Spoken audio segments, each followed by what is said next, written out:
possible. Hey, what's up, guys? I'm AK. This is AK Talks Morning Show. I'm here with Nafisa, and we're gonna have a conversation about a lot of things. We're gonna have a very conversation. Yeah, like a big thing. The big one is Hellen Keller dating. I did a little blind date this weekend. I don't know if you saw the TikTok. Hellen Keller dating? Yeah, blind dating. She couldn't see or hear. Okay. Half Helen. I did the Keller part. Okay. So Keller dating. Yeah, there's this post on TikTok where you actually did it? Yeah, I went there. Oh my god, off of TikTok? Yeah. Holy shit, AK. Yeah, it's like this fucking... You don't even go to Mike's and you're going to Hellen Keller dates? That's crazy. Okay. So like, how was it? Yeah, they posted a thing. It's like second round. When you round. look like this, you gotta do. Sorry. But you know, it's like the second round of it.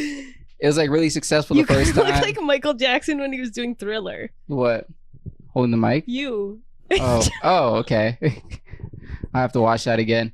Come on, bro. You know how he looks like in Thriller. Yeah. White, black. So the thing is, black. For the blind dating, you just show up super black at like 7 o'clock at this random ass bar. Like midnight black. And then after that, you talk to people randomly the whole time. Okay. And then at like 9 o'clock, they give you the match. Their drinks. Oh. You know, you get the match of the person, their name. And so it was like a speed dating thing. Yeah, kind of like speed dating. Speed dating. We like mingle first, do a questionnaire second, and then you match. Are you on Blind Date DC TikTok? Is that a thing? Did you look it up or was it suggested? No, suggested. I saw the post. That's so funny. Your algorithm was like, "Bitch, get outside." Yeah, I saw the post, and I thought it was gonna be funny. Like at least I was like, oh, if I don't find anyone, at least it's gonna be a good bit. It's gonna be nice. That's why you do things. It's the minimum for the minimum of it. So I went there. There's a lot of cool dudes. Like every dude there was just saying, there's a whole lot of nice dudes. Just making fun of the whole. Their numbers? Nah, it wasn't that cool. I met another dude. We were all just laughing about how stupid this idea was. The Hellen Keller thing? Yeah. But you guys did it. Yeah, I know, but we all just wanted to pretend we were cooler than this. Will my mic pick this up if I'm holding it with my fucking... Probably not. It's like adjustable. What do you mean editing. It's adjustable? Okay. Yeah, so like when the thing went to 9 o'clock and you find the match of the person wasn't there for me. Yeah, it was really weird. Like they dipped? Yeah, they already stepped before like the 9 o'clock time. Maybe she got an early bedtime. Maybe she got to go do berries. Yeah, then you get her number, so then you get to text her. Okay, good. So I'm like, so what's up? It's like, where you at? Like, you still here? It's like, oh, I left. This thing was stupid. Like, I left to go get food. Oh, without you? Yeah, with her and her friend. And it was like, that was really weird. Because it was just me and one other dude, and we just had to like pretend it didn't matter. So we just waited, and then I told him I'd use the bathroom. I just walked out. Oh my god, dude. Yeah, it was really weird. But it was fun talking to the guys, because I never would have met any of those guys in my life. A lot of weird dudes. It's like teachers and like people who do Photoshop for fun. Oh, like Sam? Yeah, kind of, yeah. Yeah, it was a whole bunch of those people. They're pretty creative. Yeah, and I was the only black guy there too. And I was like, all right, this is not. It's just really stupid. But it was nice though. The only black guy. Yeah. Stupid enough to go to one of those things. And then like they forced us to mingle and talk to each other. And forced you, bro. Yeah, they're like, hey, go over there, go talk to them. So we talked to like random girls, and I forgot their names. It was just stupid. But it was fun. I enjoyed it. I won't ever do it again. I want my $20 back too, but I'm never gonna do it again. You had to pay $20. Yeah, for a ticket, you had to pay $20. Wait. What if? Have you ever met somebody named Julia and been like, "That's my dog's name"? Yeah, I've done that. They don't think it's funny. Yeah, why would they? Yeah, especially because they're white too. I'm showing a black dog. Come here, Julia. Yeah, bitch. Yeah, I don't think I could date a girl named Julia. Yeah, probably not. What if it was pronounced like Julietta? Juliana? I don't get. Julietta. Yeah, eventually I'm gonna get to like the nicknames I give my dog to her. That's the only issue. Yeah. Would you ever do a blind date? Do you think it's a fun idea? No, never. I would never do such a thing. Okay. I need to make sure. No, would you be like nervous to go, or just like you just wouldn't want to? No, I just wouldn't be interested. Like honestly, I don't want to be cocky or anything. But I have enough people annoying the fuck out of me on a daily basis that it's like, I don't want to give anybody the time of day anymore. Okay. I'm just done with that. You don't want to shit. do like a plot, like it's fun for the plot. No, my plot's gonna be like towards my career in comedy and whatever other endeavors. My purpose. Not what am I gonna do? Have sex? And then what? And then what? Waste some more time. It is true. Not doing shit that I should be doing. You could No. be some cool ladies there too. I'm pretty sure. I don't need cool I don't ladies. even know if they're cool, but I'm pretty sure some of them were. The thing about ladies is that they seem cool at first. Give it a little time. They're just as psycho. One that's actually cool and remains cool is so hard to find. So hard to find. Genuinely. Genuinely. A lot of you bitches be annoying. There's no like tips or lot. tricks. It's like somebody do a bangs or some shit. I don't know. What do you mean do bangs? Like, how do you know if she's gonna be crazy? Is it like instantly? They'll drop flags. Oh, flags. Okay. Yeah, like they'll say something. Here, the thing about me is I'm really. Oh, this is gonna be. Sorry, I'm just later.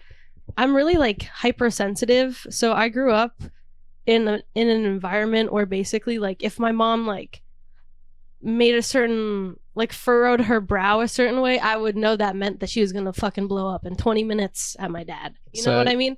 So I pick up on stuff where people are like, oh, you're just in your head, that's not happening. 3 months later, I'm like, who fucking told you, bitch? And usually I gaslight myself to be like, yeah, you're right, I'm insane. But no, usually I'm right. So you got spidey senses for bitches? For everything. And Okay. it's very overwhelming sometimes for me. Are you gonna use your power for good or evil? Good, obviously. Okay. I'm a Jedi, not a stormtrooper. Okay, that's a good idea. I don't know where that came from inside my body. Yeah, I don't know the same thing for dudes. Like, if some dude's crazy or a psychopath or just a horrible person, I just think like, oh yeah, hopefully he's funny, and then I don't have to ever see him again. But if he's funny, sometimes it's not funny enough. Yeah. I feel like if you're gonna fuck with me and play in my face, you gotta be funnier than me. And if I don't think you're funnier than me, then I'm fucking annoyed at myself mostly for giving you the time of day. So that's why I'm like, from now on, I'm just not gonna give anybody that. Have you ever talked to like homeless people for fun? Yeah, all the time. Do you ever find like a crazy I homeless? with a homeless person. Okay, so is it entertaining or like scary? Because it's entertaining, but also it's not like an entertaining thing for me. It's like I'm actually connecting genuinely on a level that's socially very hard to find in a normal setting. Because they're pouring their heart out, they're being vulnerable, we're having an intimate moment. We're sharing a pack of Pocky at the median, like we're talking about life. They're trying to make me laugh because I gave them a 20. It's like they got something out of it, but also like they're trying to express themselves in a way that's genuine to themselves. And I think a lot of people nowadays have agendas around everything just because like society and how it's built. And no flack to any of those people, but it's just homeless people are built different. Yeah, and they they're way can't better. vote. Yeah. They're way better, honestly. Yeah, I only like talking to them if they're crazy. I don't like seeing a homeless guy if he's relatable. Oh, if they're crazy, I can't. Like they'll like if they're crazy, it's like to the point where they'll almost hurt me, and then I'm scared. Those are the guys I like. Those guys always can love talking. Oh man, usually it's women for me that get aggressive with me, not men. Oh, okay. That's give me $5, bitch, and I'm like, I know you're not talking to me. Like, you getting 50 cents now, ho. Yeah, I don't think most of the guys aren't really aggressive. They're not mad at me. That's why I never take it personal. No, they're like, mad at their dad. yeah, their dad in life and whoever kicked them on the curb the other day. Like it's just like it's entertaining. It's what you the royal you. Yeah. It's what you represent. I guess it's entertaining, but I don't do stuff for. I'm so entertained by other stuff that it's like I don't need to fuck with people to. You're not into the rage baiting? Not for what? Like for fun? You're literally giving out your energy because you don't know how to control your anger and turn it into something that works towards your purpose. Okay. Have you ever seen the videos? What the anger is? What? Yeah. Have you like rage baiting videos? Oh yeah. Sometimes I've been I've been like, what the fuck? And then people are just commenting rage bait, and I'm like, oh okay, somebody did this on purpose. And then it kind of takes the whole zhuzh out of everything. It takes the fantasy out of it for me. Okay. Like.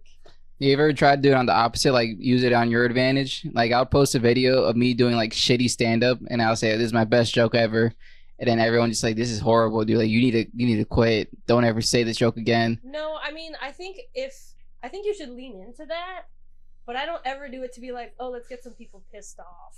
But I think that's an important thing to lean into. Like, if you don't know how to lean into that, you're never gonna fucking make it far. Because that's a part of it. You gotta step on a couple skulls to break some eggs and make an omelet or something. Are you aware of rage bait? Like, do you think you can get caught? I think I rage bait on accident because I'm just so. Like, you get mad, or like you're raging other people? No, I make other people freak out. Okay. I make other people freak out a lot. I'm trying to get into rage baiting. It's like it's a muscle. Because I don't know if I'm doing it. Sometimes I'll be stupid on purpose or on accident, and they think I'm just trying to piss them off. But then, no, it just happened to be a happy accident. Yeah, and then other times I'm trying to rage bait people, and then they just don't bite the bait, so I just look stupid trying to rage bait them. Like a good rage bait, I don't even remember the last time I tried a good rage bait. I know what gets me, so now I can defend myself against rage baiting. Yeah. Defend yourself? Why do you feel like you need to defend yourself? Because I know when someone's rage baiting me, I'm like, okay, like, and then I get involved. I'm like, all right, I need to stop getting pissed. He doesn't really give a shit. I don't get involved. I kind of just detach now. No, I don't try to like. I just attach now. I try to go with the reversal. I try to get him back on the rage bait, because if you can call it out and then it doesn't work, that means they look stupid, so you win. But if you don't notice, it's not a winning thing though. That's your ego talking. There is winners. No, that's your ego talking. Okay. It is 100% your ego.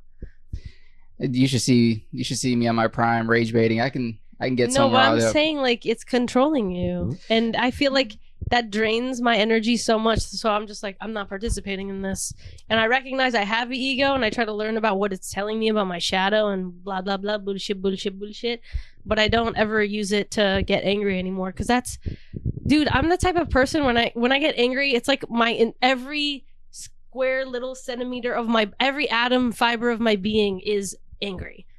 And that's a lot of energy to spend being angry over something that somebody is trying to piss me off on purpose for. So it's stupid. It's stupid giving people your power like that. So I don't that's definitely a healthy take. But if I have like a free hour and a half or 30 minutes, no, dude, go do an extra workout. Go walk. Just go online.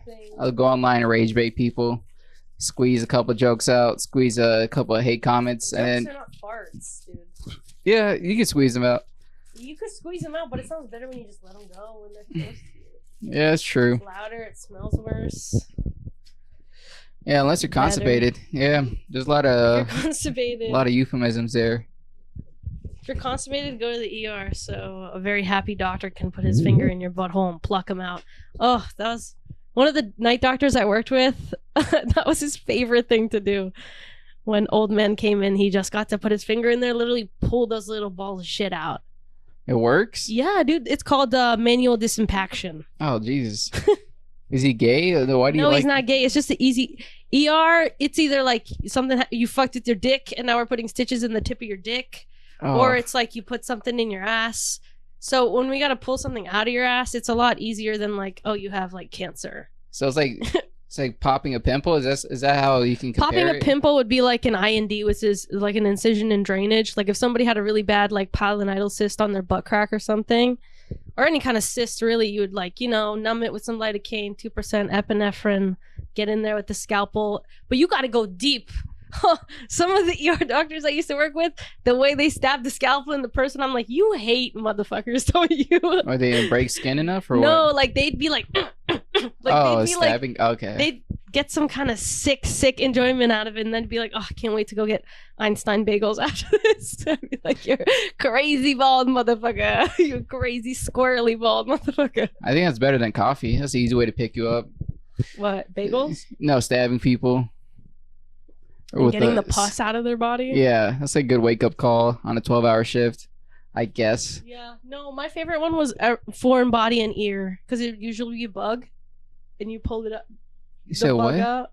My favorite thing when people came to the ER is when they had a foreign body in their ear, which is like, it was usually a bug. Oh, something's in their ear? Yeah. Oh, foreign body. Oh, okay. Yeah. Usually when you come into the ER in the subject line, that's what I mean. Like foreign body and ear. And usually be a bug. There's nothing that just grossed you out? It would be so sick. Oh yeah, some things grossed me out. What grossed me out the most? Is it blood or? Oh, this one old lady, she came in, she had shitted herself, but also she had a UTI, and I could smell the cloudiness and the bacteria of her UTI. It smelled crazy. It smelled like a room that was covered in filth, like the walls and everything. It smelled so bad. Okay. Cloudy ass, yellow ass piss. Yeah, I don't know what that is. Only A UTI. Only time I heard of UTI is that Technical Institute, and Okay.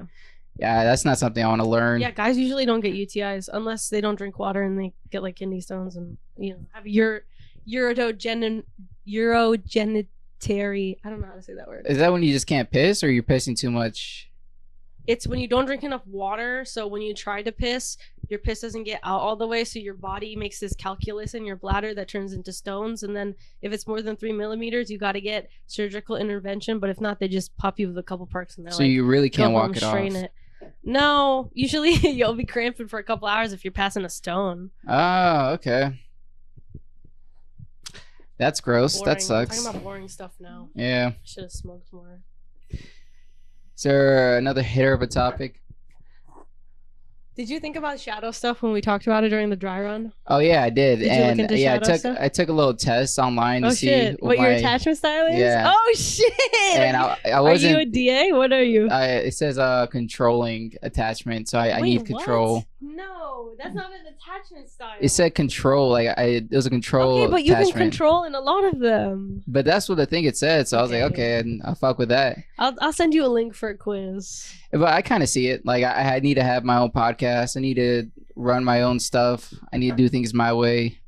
I see the controlling. I think thing. that has to do with your need for independence or hyper independence, because if I may, it's because it's like how you seeked safety as a child, like realizing that your parents aren't going to be there for you emotionally and they neglected you however much to the point where you were like, I need to have my own shit going on.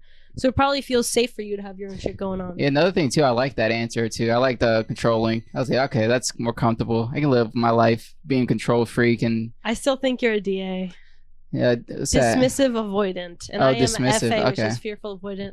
But I'm trying to be secure. I'm doing therapy literally every day again. It's so draining, but it actually works. It actually works, Okay. guys. There's no promo code here. Therapy. It actually works. Wow.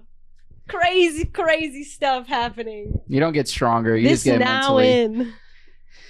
Yeah. But no, I think it helps mentally. Being mentally stronger is important for if you have, like me, like a fear of being perceived, which is crazy.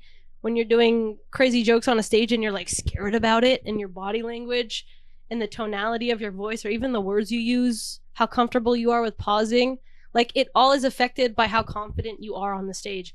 Like people feel that whether you realize it or not. So you can still be a sad little bitch on stage and not do therapy. That's your own thing. But I'm not talking about you. I'm talking about the 4 comedians that are going to click on this and watch it for the first 3 seconds. Ah, the first 4. Okay. Yeah. There's 16 on the last one. Probably 4 of those were me. Yeah, I don't really count. I don't count them anymore. Yeah. Or I don't look at the views till the week's over. Really? Yeah, because like I just forget. I just post this and then go on, because there's just so many episodes and there's so many ideas I'm trying to do, so I can't really count anymore.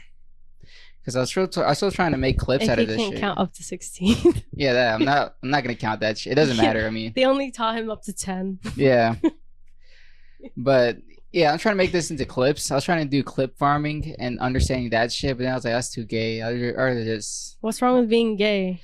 it's just like I can't continue your it. Fear of being gay is holding you back. Yeah, I can't continue it though. It's like I can't just try do it one way and then carry it on. But that's like a Why? big thing. Why Clip not? farming's a big thing. Why not? Why can't you? Because it's like you have to do a lot of recording, a lot of editing. It's a lot of work. Yeah, a lot of that work. you don't want to put in. Nah. That you would rather spend starting a random fight with somebody on the internet, squeezing Yeah. it out with somebody on the Yeah, I'd rather do that. Let the week go by a little slower. And I'm blaming the heat for this too. It gets really hot and I get tired. That's true. I napped for like 3 hours yesterday and I got up at 7 p.m. And I started the rest of my day. Because it was way too fucking hot. My dog has been inside. I have a husky. He's been inside for like 10 hours a day. Yeah, it makes sense. And This he fucking loves heat being index is outside. insane. He loves being outside though, so he's suffering a little. He's like getting a little antsy. I was supposed to fix this guy's car today, and I didn't realize what the heat was at all. The whole weekend I didn't notice till today because he wanted me to come around like 1 o'clock. I was like, I can't do this shit. I gotta come now. Nah, I can't. At the end of the day, 120 seconds is not enough. Yeah. What does that mean? Yeah. 2 minutes. Oh, okay. Nah, so I need to do it in the morning. That's the only time you can live life now until the heat waves goes by. Is there any other topic? I was thinking. I've been getting into like routines. Okay, that's a good one. Like not. I don't know if we record. No, this is the one we didn't record. The first 5 minutes and last 5 minutes of your day are when your brain is releasing theta waves, beta or theta, one of those. Betas. And it's when you're the most. I think it's theta. It's when you're the most impressionable. The first 5 and the last 5. So I've been reprogramming my subconscious in the morning and afternoon every day, and I have to do it for 21 days with all of my wounds. So 1 wound every 21 days, and I have like 10 wounds. So I'm gonna be doing this shit for like a year. So you go like Andrew Tate, first 5 minutes, Joe Rogan, last 5? No. I don't open my phone. You don't use it at all? No, yeah. Okay. I tell myself good things, and I shower and wash my face and put my face in ice and do all my shit. And then I'll put on like the, "You are good enough. Oh, Just think of all the times you are good enough. Feel it in your body." those manifestos online? Manifestos? Yeah, the thing you get to repeat. Is that some shade? I don't know what it is. I forgot the word. ASMR or some shit? No, it's not ASMR. It's a part of my therapy thing. Yeah, why don't you just do like hacking your brain? So like the first 5 minutes, just listen to like some, I don't know what your goal is, or if it was me, some dickhead yelling at you and telling you to get stronger. No. And then the last 5 minutes, I'll just listen to like someone's set or some shit. Because then I'm like doing it out of fear. Like I'm trying to grow out of fear if I do that, and I've been trying to do that my whole life, and I don't like it. No, you can brainwash yourself. I heard that's the thing. I have been. That's the issue. I've been brainwashed by people who have been brainwashed by people who have been brainwashed. And no, you should do your own brainwashing. I'm done washing my brain. You know, Okay. I think it's been washed too many times. Trying to take it out and put it in, put it in the sun and let it fucking dry for a couple of years. You know, I'm done washing this shit. Okay. It's fucking, the skin barrier's all fucked up, and my gyruses. There's bullshit getting in there. So. Oh, Jarvis, I know who that is. I was listening about this guy talking about what's that, brainwashing, and he was talking about the military, how it brainwashes people. Facts. I'm like, yeah, it does. And he was talking about how they do it and the ways you can do it for your own self to brainwash your own self doing the things you like. And I was like, oh, that's a pretty cool idea. Yeah. Fuck up your own brain. I'm really good at being gaslit and gaslighting myself without even knowing it. So now I try to gaslight myself in like a positive way. See, that's a good way to brainwash yourself. Yeah. I'll try to brainwash myself to speak another language or learn a new task. Gaslight. Yeah. Gatekeep. Yeah. Girl boss. That's what I'm trying to do. Yeah, I could do that. I don't know who I'll listen to though. First 5 minutes of my morning every morning. You gotta look. I have a playlist. I have like a sleep hygiene playlist. I have like a core wounds playlist. I have a lot of playlists actually. Like, I actually use YouTube to make myself better. I realized that I used to just use YouTube to do procrastinating, like watching self-help stuff and not ever actually applying it to my life. And I recently started applying it to my life, and it's been taking a lot of energy out of me, but like, I'm not hanging out with people. I'm not doing stand-up right now. So I'm still writing jokes, but I'm not going on a stage 2 hours away to say them out loud to people. So it's a lot different. It's a lot different. That's good. Yeah, I've been on stage, just ate shit and then get off. It was so fun. I did I think Wednesday mic and then 2 Monday mics. Which ones? I did the Dead Horse. Oh, okay. The one in Arlington. Yeah, I know Dead Horse. And then on Monday I did Right Proper and Fat Pete's. And it's only because I fucked up. I thought people were going to Right Proper and no one was there, so I didn't want. You don't go to Beer Garden? I don't get the fucking sign up, so I don't go there. You're not on the email list? I am, but I got tired of signing up. They don't really put me on, so I was like, I'm not doing this shit every single week. I just show up and I'm like, bro, I'm here. Okay, I He's like, wouldn't you're try a that. female. Yeah, that's a good You way to got a go. slit, so I guess I'll let you up. We need more slits up there. I'm like, all right, let me Yeah, it's a just good slide crowd. on up. Yeah, they always have a good crowd over there Yeah, too. exactly. That would be one of the ones I would go to because they actually have a crowd. The thing about Right Proper is it's set up in a way that's like, first of all, when you use the mic, you don't sound like it doesn't sound like it's working. Yes. because the amps are so far away, so you feel like you're just talking to the first 4 people in front of you that are looking at you like, bro, this is sad. Yeah. And they're usually all like, no offense, like LGBTQIA XYZ. BLT. Yeah, add avocado. Yep. $2 extra. I don't Bacon, give lettuce, a fuck. and trans. Yeah. Bacon lettuce trans is good. Yeah. Is that yours? What? Bacon lettuce trans. Yeah. That's good. I was trying to do a joke about that, but That's it never good. works. You should think of more acronyms. Okay. I can't think of one right now. Not right now, but I'm saying for the joke later. You know. Ham and cheese. I don't know. Yeah, but I feel like I've gotten so many good jokes out of not going to do stand up all the time, and I get them at the most inconvenient times they pop into my head. I'm like smoking weed, watching a video, doing my makeup, driving, and then a joke comes into my head and I'm like, fuck. Or I'm like doing therapy, driving and smoking, and then it's like I can't use the Apple thing. I have to like go to the notes app while I'm driving. It's like I almost die on the road for a joke. trying to write down a fucking joke I don't even have the punchline to yet. I'm like, that's hilarious. It sucks. Are you a voice memo person? Have you done voice memos? Actually, I don't think I even have voice memos on my phone. I have to do a voice memo because my jokes it's part of the energy. I need to remember the energy of the joke too. Because if I write it down, I'm like, what the fuck was I thinking? I'll take a video of my face saying it if I'm not doing therapy at the same time. But yeah. I do find my jokes doing random shit. It's an easy way to think about jokes. Super random shit. When I'm working out, I got a bunch when I was working out yesterday in the last like 2 minutes. I was like, this is a very I was sweating the most in the last 2 minutes. I was like, this is a very inconvenient time for this shit to come into my head. But it was adding on to an old joke, so I was like, I gotta fucking write this down. Because I barely get the jokes where I'm like, oh, I can add on to that old one. It's usually just new ones. So when I get one that connects to an older one, I'm like, fuck yeah. Oh, I'm gonna get stronger. I'm gonna get juicier, you know? Yeah, Chef Boyardee. I was thinking pussy. Oh, that too. Like a juicy pussy. She say. Joke. Someone did say working on old jokes is way better than doing a whole brand new joke. And yeah, I mean, I get it. The other day, I don't really watch her stand up anymore. I don't think she's that funny. But I watched Annie Letterman. She was uploading LEDER man. She was uploading like a YouTube short, and I saw her like on the Comedy Store stage, and she was working out a joke, and I didn't even realize it was a joke I've heard before until the punchline, and I was like, that was really fucking good. Like sometimes when not older, but like when a comedian can rework a joke in a way where I'm like, oh, I fucking heard that before, but I didn't know it till the punchline. I'm like, that was impressive. That was impressive because like it flowed better, more people laughed, you were more confident, and I didn't even know it was that joke until the punchline. So they set it up well, you know, make it relevant. I usually just think I wasn't paying attention or I wasn't smart whenever they do something like that.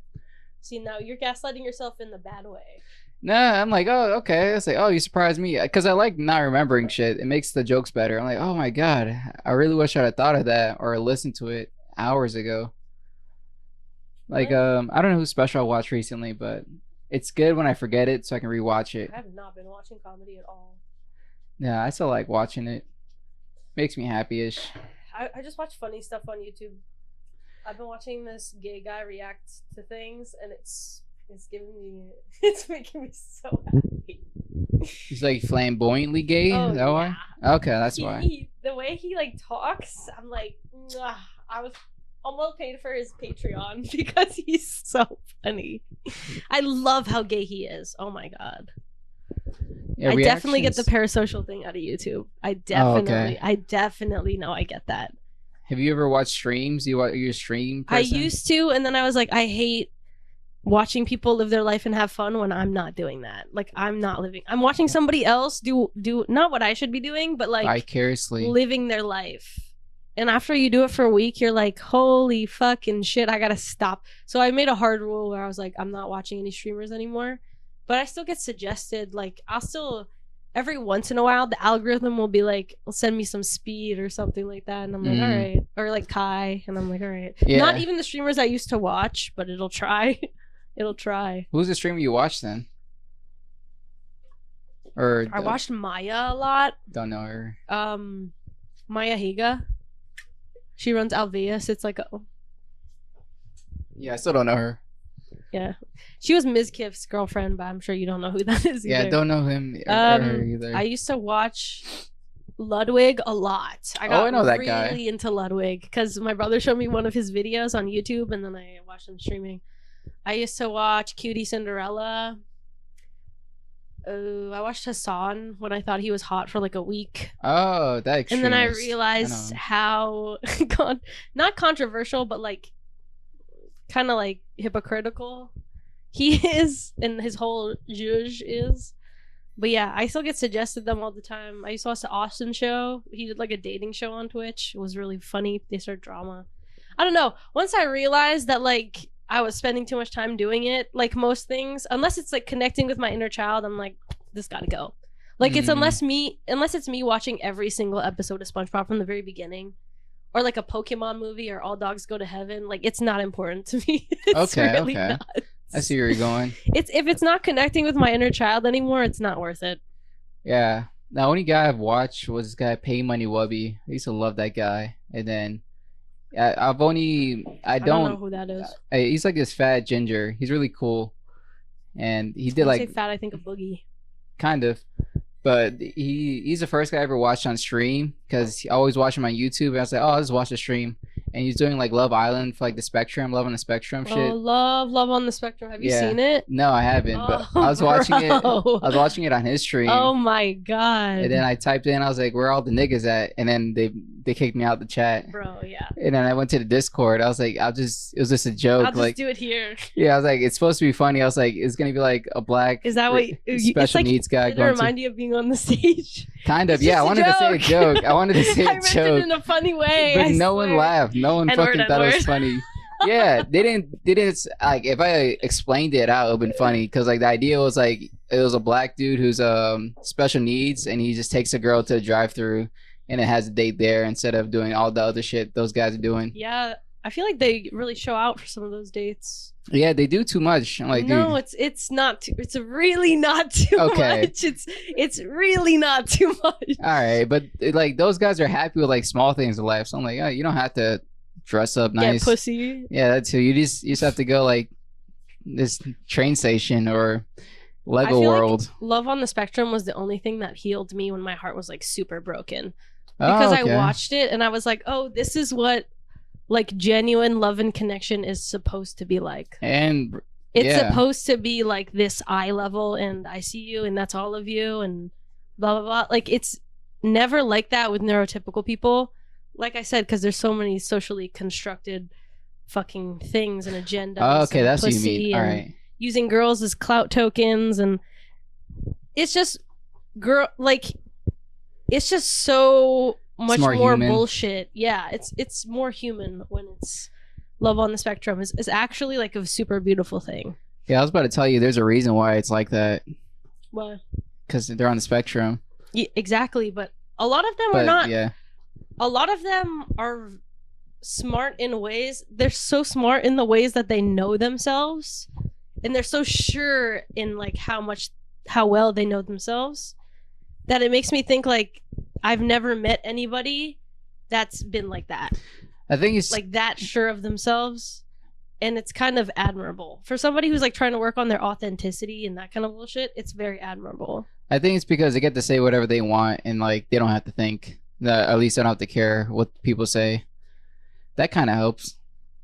Yeah. And the spectrum part too, but yeah, the first part is doable. For a lot of them, I think they do have to think about it because they came from backgrounds where like they didn't talk for the first 10 years of their life. That's true. Like they're nonverbal types of autism, and now they're like somehow riding a bus and going places by themselves and getting groceries. You know what I mean? So a lot of them had to really work up to that point. But yeah, I mean, when you have to work up to that point, then you're just like, I'm gonna curse at the rain when it sucks, or I'm gonna tell you your shoes are ugly if they are. You know, you don't care about the stuff that actually doesn't matter, which is what I think is important, genuinely. Like, words are just words. Do they win anything at the end? Like, what did they win? No, just love. Just love? Okay. Yeah, it's not one of those game shows where it's like, Temptation Island, don't kiss each other and you'll get $1 million. Like win a ball pit or some shit. Yeah, that'd be cool. It's not. No, they're actually genuinely looking for like love and connection. Is it still going? Is it like different countries now? Is that what it is? It's not different countries now, but they have a UK and a US. I've never seen the UK version because they're knobheads. But the US version, it has 3 seasons. It's really good. I like Connor the best. Connor and Georgie are my favorite. Yeah, I haven't seen it. I just seen the clips. That one dude, I think his name is Connor. He is pretty funny. Yeah, honestly, like sometimes you can tell by the way they look at each other that it's like real, and it's so cool. It's so cool to be able to like be so vulnerable, like see somebody else be so vulnerable and open is like a beautiful thing. I think that's what I like about stand-up too. Like when somebody has a joke that's vulnerable and it's actually funny and good in the end, I'm like, holy shit. Like you're actually taking that bullshit that you dealt with and transforming it into art. That's something funny that somebody else is gonna laugh at, come up to you. Like my cousin joke that I have, I hate saying that joke because it actually, like, I hate existing because of that punchline. But one time, somebody who was paying me to do a show, their mom came up to me and like talked to me for like 10 minutes about it and like how she relates, and it actually made me cry. And I was good. Like, I remember having that feeling and being like, I think this is why people tell jokes. Like to have that moment where it's like you've had the bullshit of trying to do it on stage and it not being funny over and over and over again. You're still trying to work it out and you think it's shitty, and somebody comes up to you and genuinely like connects with you over it. It's really like a different type of like transformative feeling. I think. You guys are speaking together and shit. Yeah, like they come up to you and they like, now every time I see her, I hug her. Every time I see the guy, I'm like, how's your mom? Okay. Like I love her so much. She's I'm probably doing it wrong then, because only closeted racists and like drunks come up to me after like, I like your shit, man. You're one of the good ones. Dude, no, honestly, it's gonna happen like that too. Like I remember when I was saying a lot of baby R-word jokes. Yeah. The guys would come up to me and be like, oh, I love your shit, can I buy you a drink? And I'm like, bruh. I'm like, bruh, like you could not have picked a different. Like for the first 3 months that I was doing stand-up comedy, I did a lot of rape jokes. And if you came up to me during that time, we were probably not friends. Like I probably didn't appreciate it because it's kind of at a point, it's like the process of getting it out. And I never asked for advice, which I think like you have an issue with too. Like when people come up to you and they're like giving you advice you didn't ask for, it's like, you don't know what I'm trying to do. Like you don't know if I'm just coming up here and this is a mic where I just have fun and get high. Yeah, or like true. You don't know if it's a mic where I'm just going to try a bunch of new things that I don't have punchlines for and I want to see how they feel on the stage. But people are going to give you their 2 cents anyways. And like I said last time when we were doing the dry run, I think it's important to filter out the important parts of what they say and the ego bullshit that they're projecting on you. Like find a way to cut it out and just push it back towards them, because like that pain that you feel when somebody's critiquing you is trying to tell you how to get better. Like the pain is going to make you better. Just like how it makes your muscles stronger, it makes you more disciplined. Like it's trying to make you better. And your ego is just being like, no, fuck that. You don't know what you're talking about. Which they might not. They might not be funny. They might not be somebody you look up to or want to be like in terms of comedy or anything. But people are always, I don't think like you meet or talk to certain people on accident. I think everything happens magically for a reason. Okay. Yeah. The only thing I like saying is I can't wait for your fucking special to come out whenever someone gives me advice, because I know they're not funny and it gets stupid. It is an ego thing. I agree with it, but like it's so funny to make fun of them too. Like we're at the same level, dude. Like blind leading the blind. Yeah, but if it's out of a place of like emotional reactivity, and sometimes people do it just for that. Like I can tell sometimes when a guy comes up to me, he's telling me something just to see how I'm gonna react to it. And those are the people who pretend to be your friends and say the shittiest things to you. Okay. Because they're like, oh, like, I'm cool with this person. I could just be a dick. And then it's like, you can be a dick to me, and I'm not going to tell you, like, hey, I don't fuck with you anymore. But I'm going to take your bullshit and I'm going to make it into something better. Like, I'm basically using you because you're just throwing your energy at me. Like, why would I not do that? Why would I just let it go? Why would I deflect it when I can deal with it and get better because of it? You know?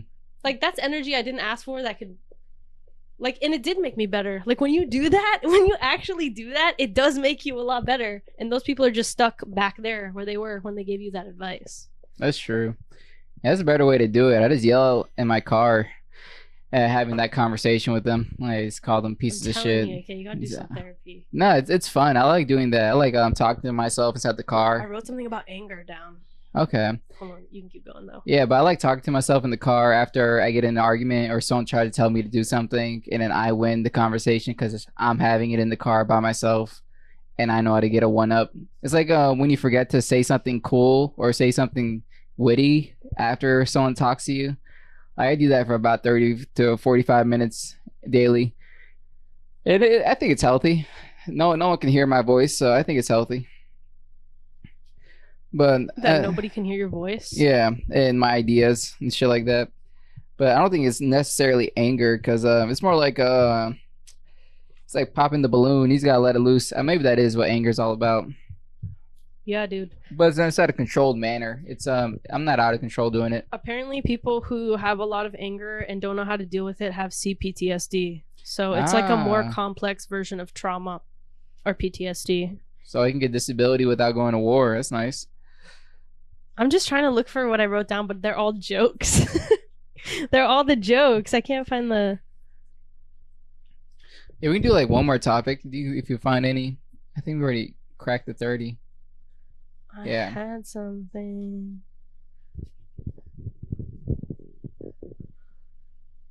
No.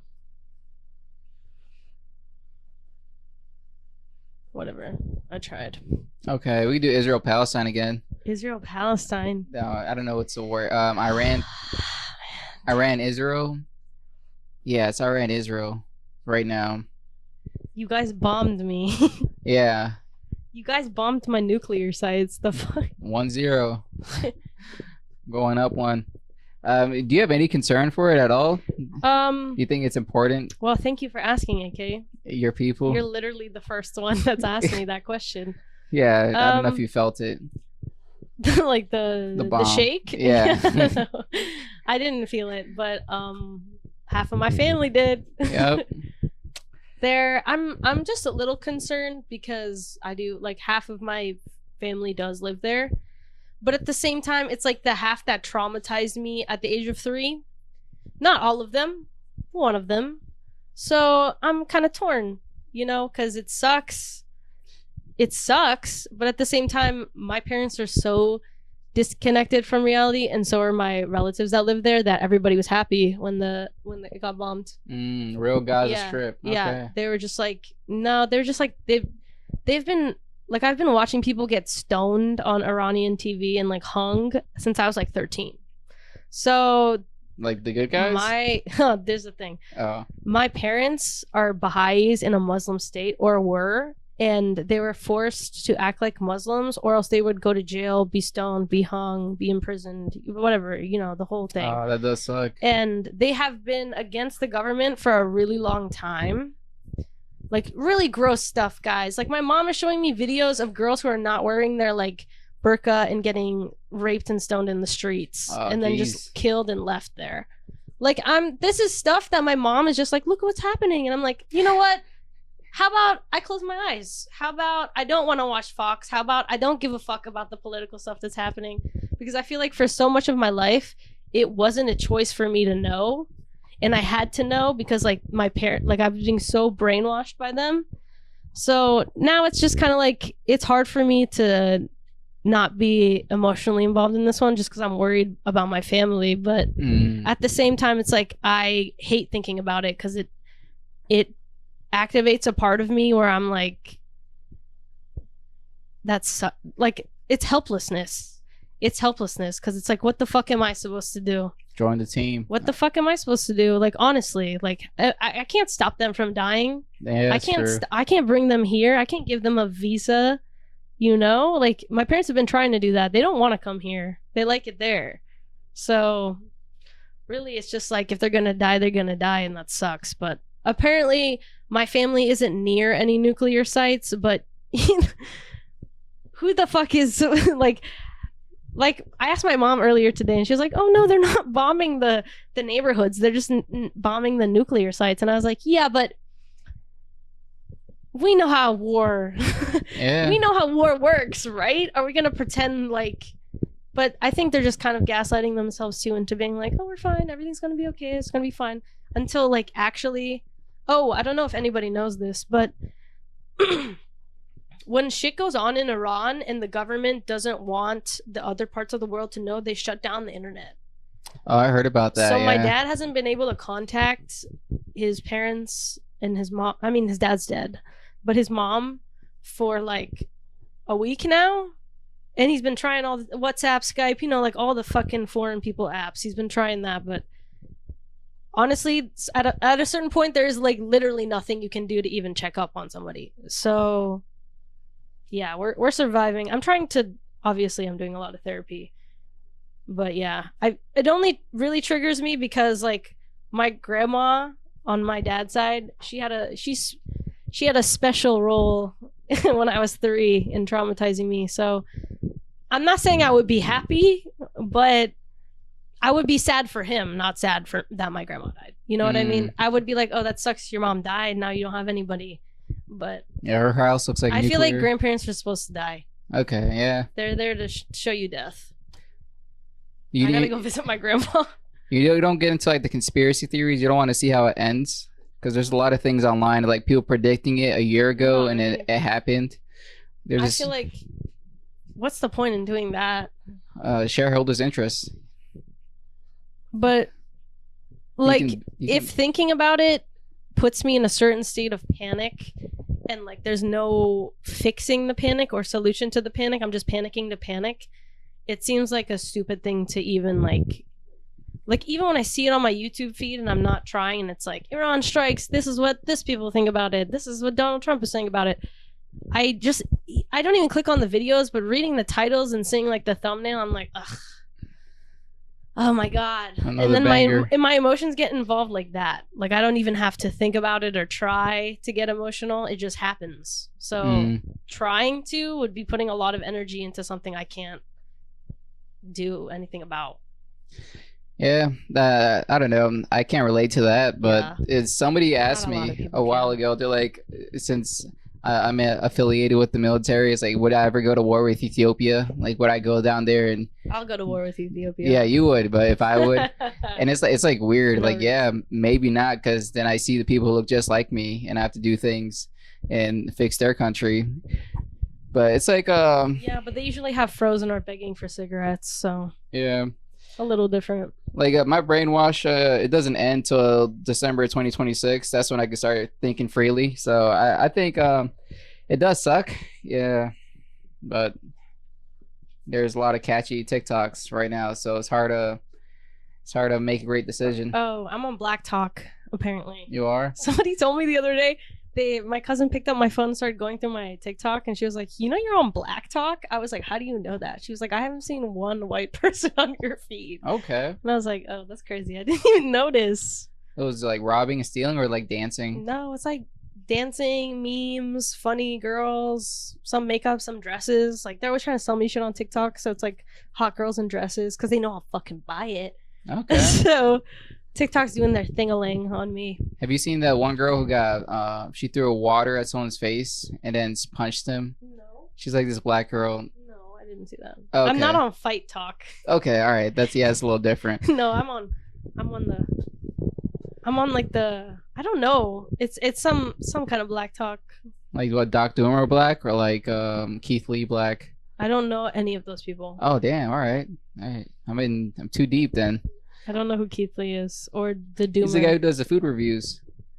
Here, never seen him? Let me show you really fast. Let me see the first thing that comes up. It's probably going to be some crazy shit.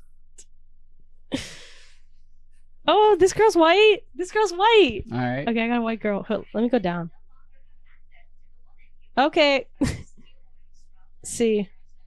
Oh, this is Love Island. Oh, Huda. Asian guy. See, I there we go. I'm gonna see what mine does then. Just hot girls. Just hot girls. Just hot girls being hot girls. You know. I was already watching. Oh, I've seen that video. My love. I got cheap bulking right now too. Oh, she bulk is funny. My algorithm's all gym stuff because I'm trying to find workouts that I can't do yet, and it's fun. Oh, cool. It's good. It's good to push yourself when you work out.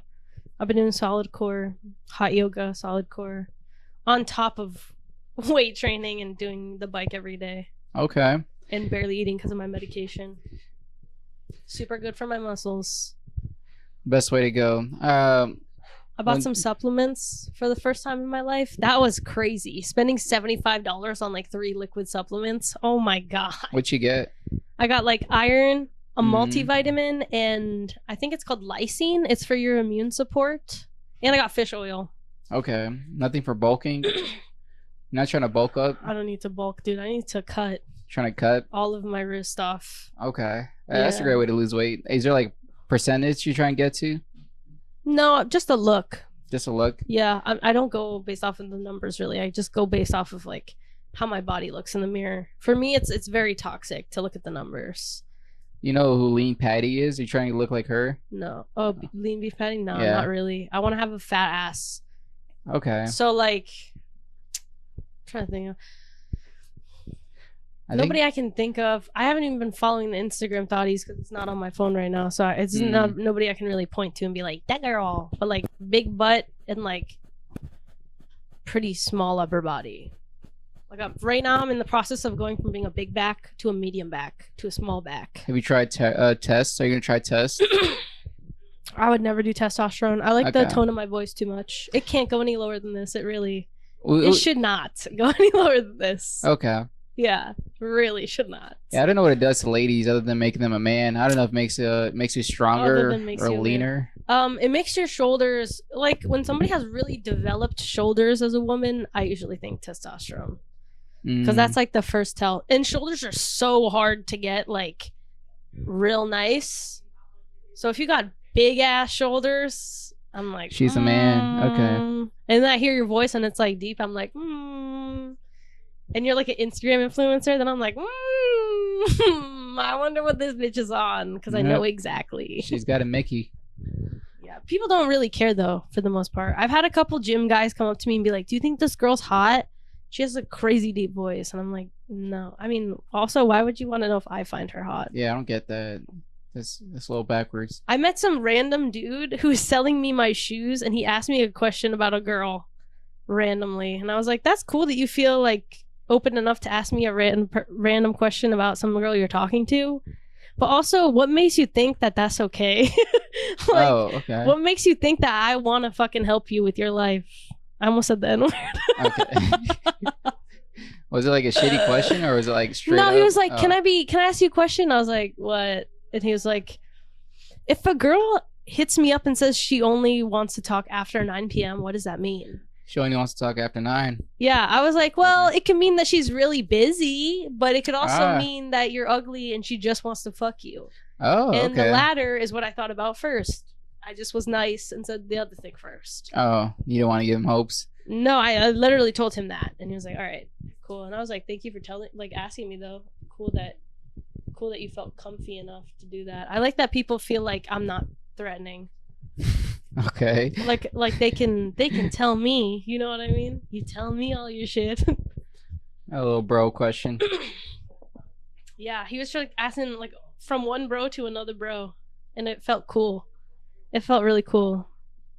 Cause usually I be getting sexualized against my will.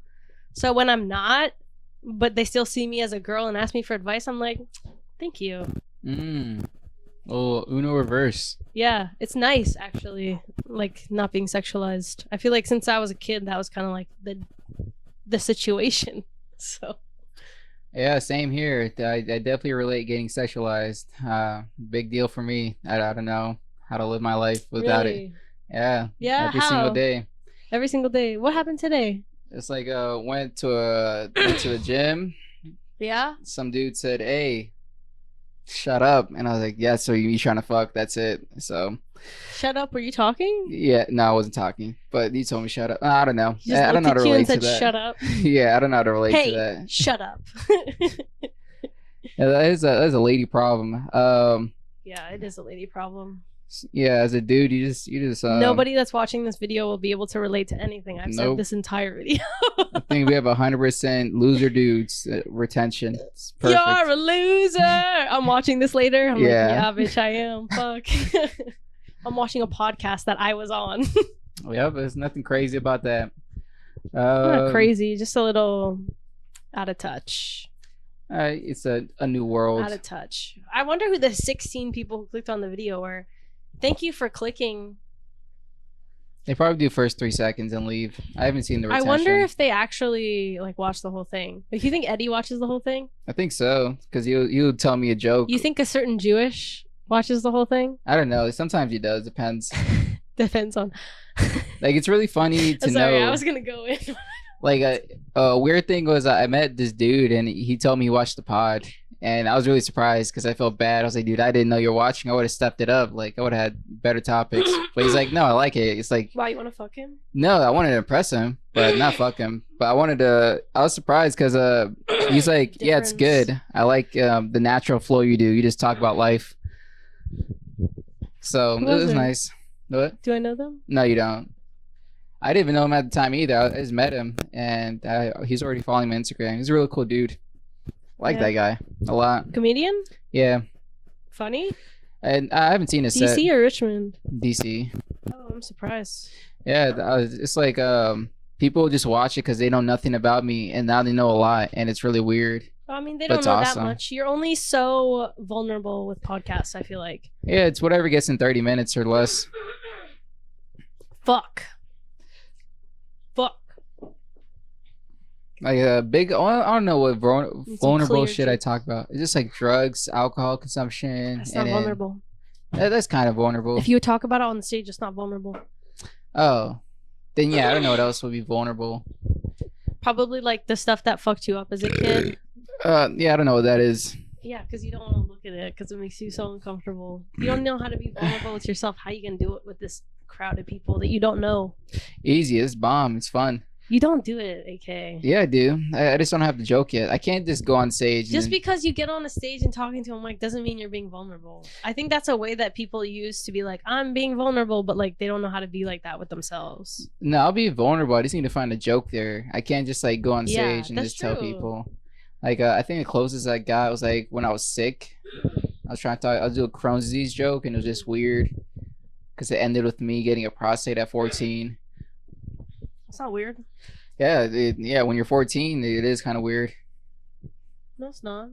All right, when you're 14 and a dude. No, it's not. I worked in the ER. It's not weird, especially if you have Crohn's. It's not weird. Just some kids have a more unfortunate medical history than others, and that's not that bad. Like I've met a 17-year-old that had a reoccurring glioblastoma, which is a brain cancer. Oh, okay. And he was basically, well, when I met him, he was not able to fully blink his left eye. So it was really sad. Like when something's terminal and you're like, this kid is never going to get married, find love, drive a car. I mean, not drive a car, but like be able to rent a car. 25. And his parents are sitting. It's not real until you see the parents cry and you're like, oh, this is a real person. For me, at least, because I think of symptoms when I'm in like, doing medical stuff. I'm not like, oh, this is a person, because you can't really do that if you're in the medical field. You gotta fucking can't care too much. Yeah, you can't humanize the experience too much or it'll get to you. Like I remember watching babies die every day, and it didn't even affect me till like a year and a half later. And I was like, damn, I did that shit for like so long, and I didn't even realize how fucked up it was until I was like a year out. You don't get life insurance when you're a baby too, so that sucks. Yeah, just some shitty parents too. Just shitty parents. Yeah, I would never be a nurse. That shit sucks dick. Yeah, nurses are some catty ass bitches. They're hot, catty ass, stupid ass, Humpty Dumpty ass bitches. Whoa, I know 0 nurses. I don't know what you're talking about. My cousin's a nurse, I think. I don't know Humpty what she does. Dumpty ass bitch, I guarantee you. She's a nice lady, I think. Never had a decent conversation with her.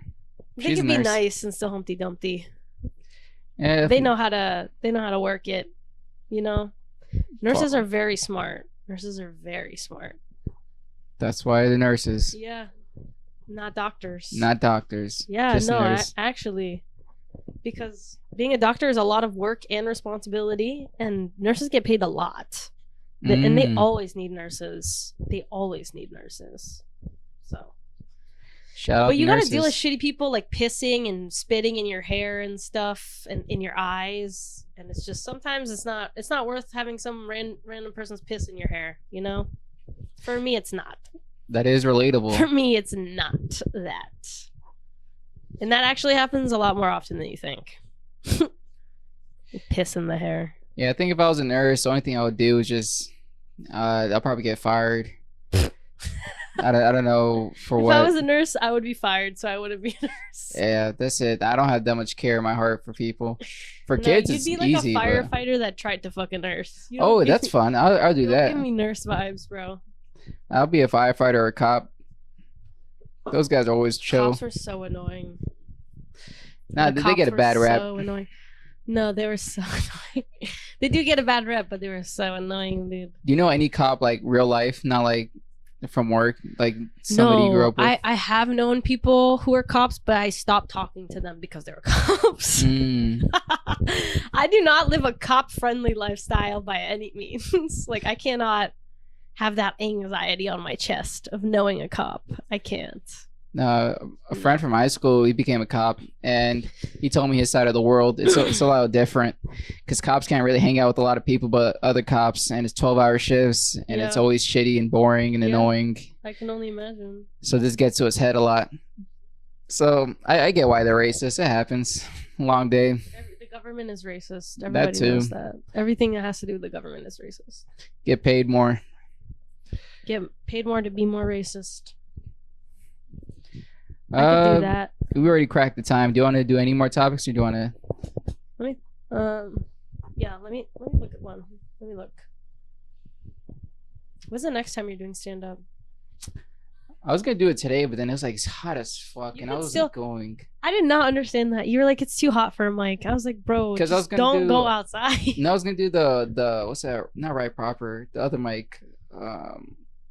The mic where you have to wait outside. Alexandria Beer Garden? No, not that one. Kappa Laughs? Kappa Laughs. I was going to do that, but I was like, oh my God. They do it in Admo now, right? Yeah. And you still have to wait outside for like 3 hours. But like at like 3 o'clock? Yeah. I'm not fucking doing that. Oh, that's dumb as fuck. Because I was outside for like 10 minutes just getting this shit moved in, and I busted into sweat in my shirt. But you live so close. I do, but it's still like, it's so hell. Because like, I don't really write down material. I'm not doing anything new. I'm just rehearsing old jokes.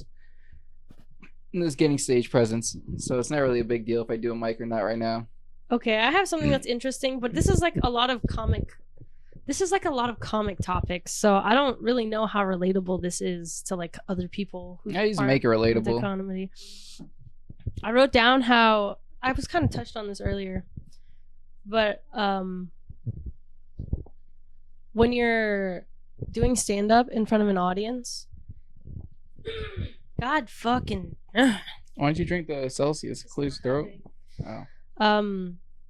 Why I've been doing therapy and stuff like that, like working on yourself because the audience can feel it type of thing. I was thinking about empathy and how you're kind of using empathy as a way to get them to laugh. So you have to be really in touch with your own feelings in order to like be able to manipulate the energy in the room like that. So usually like people are so subconsciously like want to be liked because they don't like themselves, and that's why they're on the stage, first of all. But like when you act like that and you're doing comedy reactively you're doing comedy so that people will laugh, like that's your goal, it's gonna feel different than like if you know what you want to say and you're just trying to get people to vibe with it. Like confidence thing you're talking about? If you're not confident? It's like being open and vulnerable. Yeah, but like, you know, it's kind of a paradox because if you loved yourself enough, you wouldn't get on the stage. Mm-hmm. that's why a lot of comics are comics, and that's why I think a lot of comics that are actually good at comedy, they go to therapy because they know how to manipulate the energy of the room without letting it influence them. Like, they don't adapt to the vibe of the room or the person that went up before them. They influence the room. Like, their energy is strong enough and their sense of self-identity is strong enough that other people want to like them, even though they're the ones on the stage with the microphone. Like, they get up there and you're like, oh, I want that person to like me, so I'm gonna like take what they say seriously and listen to their jokes and try to find you know what I mean? That's kind of a process that I think goes on in people's minds without them realizing it. Because sometimes I'm sure you've had this where like a shithead gets on the stage and you're like, I don't give a fuck about what this person is saying. I'm not gonna listen. I don't fuck with this person. I don't like their vibe. I don't like how they're being on the stage. I don't like what they're wearing. Like, it becomes a thing where it's like you have to fight. You're kind of fighting all of the people's perception of you in the room. And if you can't be above that, then you're going to be a victim of it, if that makes any sense. No, you lost me there. You need to use ChatGPT. I kind of get it. It's like being confident helps. I wrote down a little bit more. So like, if you're on the stage and you're doing comedy, consider the possibility that maybe you need to get other people to understand you and use comedy as a way of making them laugh and like you. Okay.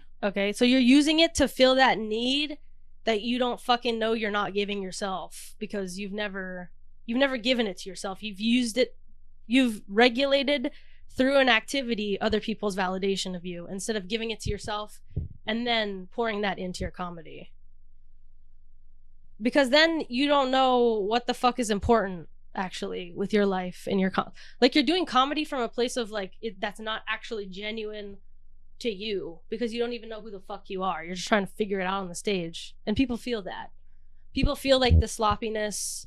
They feel that like you haven't done a certain amount of work on themselves, so if somebody says something and you get reactive, they're like, fuck this guy, like what the fuck, he just went in on my friend, you know, instead of like making it funny, which is the whole point of you being up there with the microphone in your hand.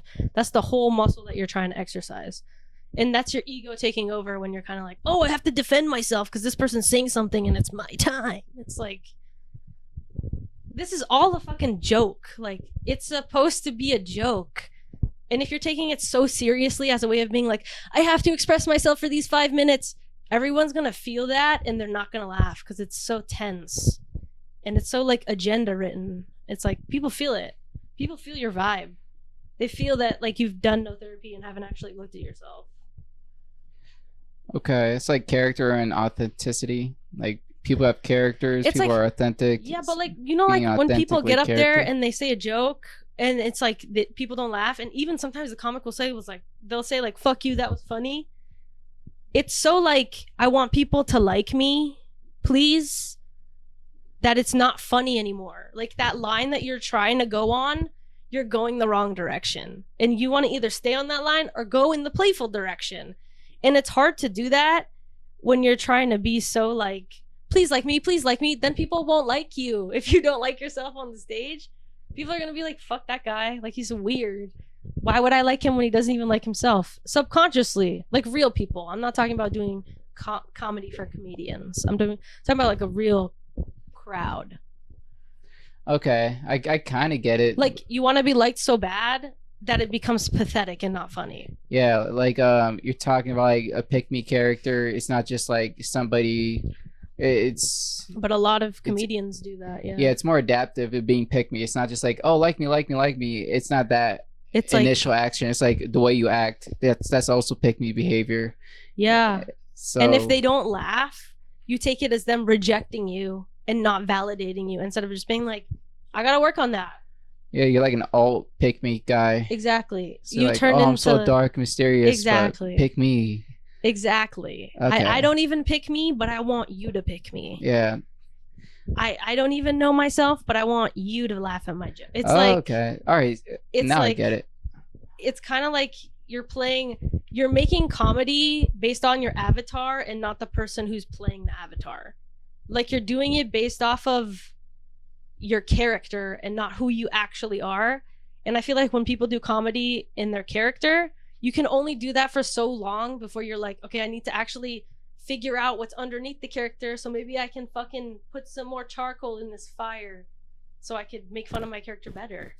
Yeah, like a character is funny and then it has a whole bunch of other things right behind it, but if it's not funny, then you still have all the other shit behind it and you fucked it up. Okay. Like I didn't really get what you said because I was trying to remember somebody who was doing zone this. out a couple times. Yeah, okay. I was You're trying to think of a I was trying to find like a way to compare contrast, and I was like, I don't really get that, but I notice it. I just call it cringe, or I just call him a piece of shit. Like, oh, he's just wasting my fucking time. Yeah.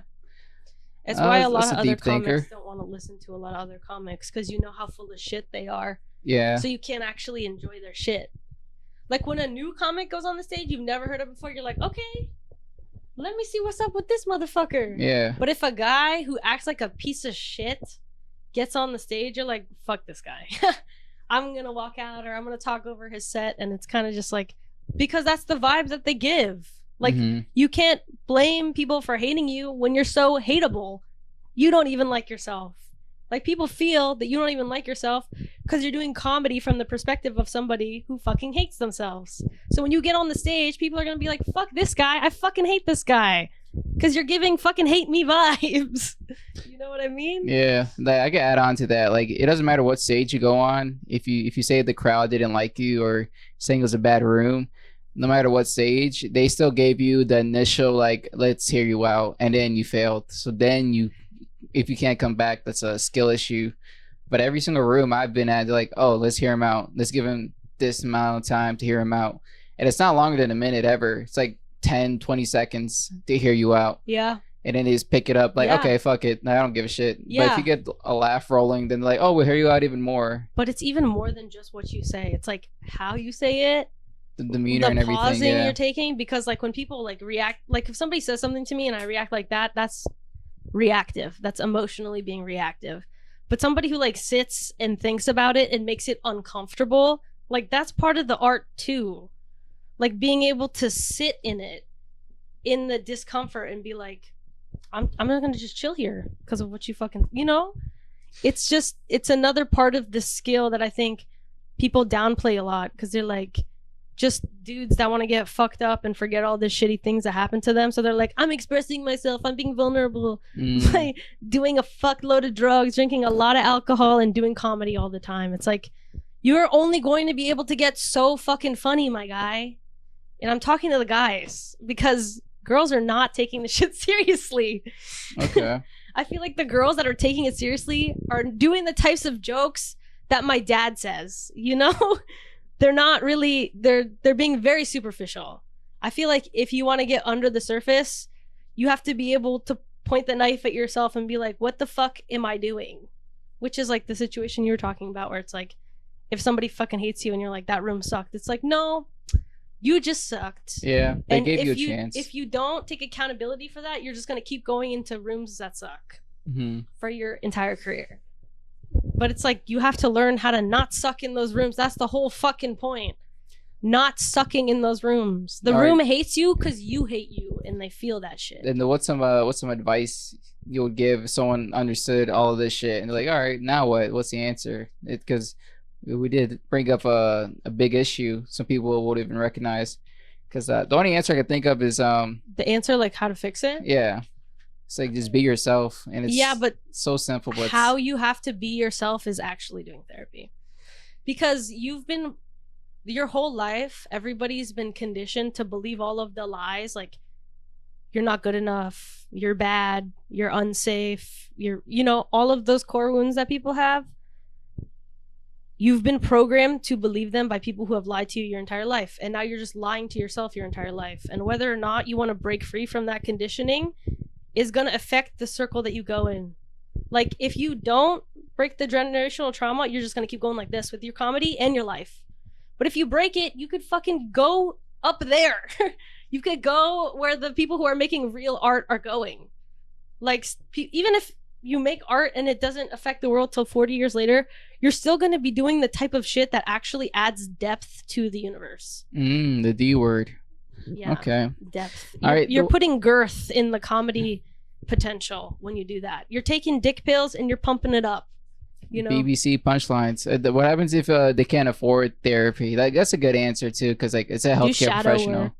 Shadow work. Yeah. Okay. It's like you can find props online, stupid journals and stuff, but basically, you can use YouTube too. Just learn how to reprogram your subconscious because it's making you self-sabotage and not trust yourself and self-abandon yourself on a stage, even with your friends. Like I didn't even realize when I was abandoning myself on the stage and in relationships with people, like even friends. Like I would overextend myself, and that's a way of being like, please like me. Please like me. And then when I tried to draw a boundary, it was hard because it's like, I don't even know how to do that with my comedy. And once you realize how to do those things in real life and you apply it with your comedy, you actually learn how to evolve. So your comedy can only be as evolved as you are as a person. And since you're the person that's standing up there with the mic, you are the presentation. If somebody didn't do their fucking homework and they get up there, it's going to be like, this guy didn't do his fucking homework. If you watch somebody who's been doing their homework consistently, like 5-10 minutes a day for a long time, even their shitty stuff is gonna sound a lot better than that other person's shitty stuff. Because they can be real. They can be authentic. And I think that's one of the wavelengths that people like the best. Because everybody is so fake nowadays. When somebody is being straight up real with you, you're interested in that person. You wanna listen to their jokes. You want to laugh. You hope that they're funny so that you can laugh.